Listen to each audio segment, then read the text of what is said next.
ધન માલ મેળવ્યું હશે તમે આ વિશ્વ તણું, ધન માલ મિલકત મેળવી હશે આ વિશ્વ તણી, એક પ્રભુનો પ્રેમ બાકી છે.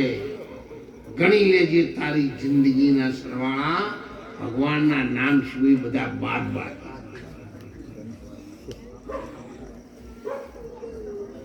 ગમે એટલું મેળવ્યું છે ને, પણ જવાનું થાય ત્યારે જે મેળવ્યું છે ને બધું તમારા હોમાયનું પૂરે.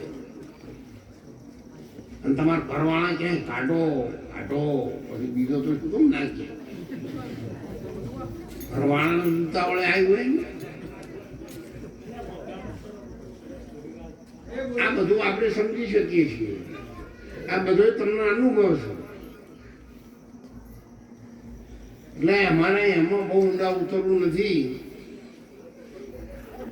બધા જ માણસો સમજી શકે છે આ જમાના. નતા સમજતા એ બધાના હાથમાં મોબાઈલ આવ્યો એટલે એને સમજણ પડી, એના છોકરાને સમજણ પડી, અને છોકરાને સમજણ પડ્યા પછી એના મા બાપને એવો પડવા માંડી કે છોકરો કેટલો ઊંડો ઉતર્યો.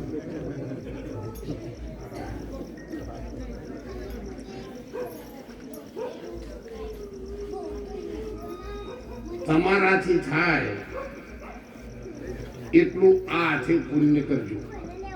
આ હાથે કોઈની સેવા કરજો.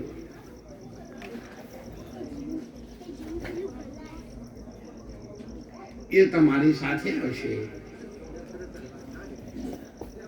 અને બીજું બધું તમારા હોમાં આવશે.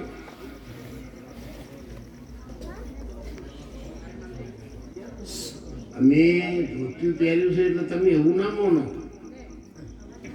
હું બહુ વેલ એજ્યુકેટેડ છું, ગવર્મેન્ટ પેન્શનર છું.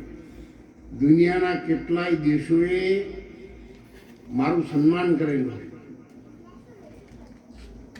આપણા ભારત જેવા તો કેટલાય દેશોએ. હા, હું સામાન્ય કુટુંબમાં જન્મ લઈ અને આ કાર્ય મેં આરંભ કર્યું. ચાલુ નોકરીમાં મેં હજારો દિવસનું તપ પણ કરેલું છે. 31 દિવસ સુધી 50 ગ્રામ પાણી પણ ઉડેલું છે.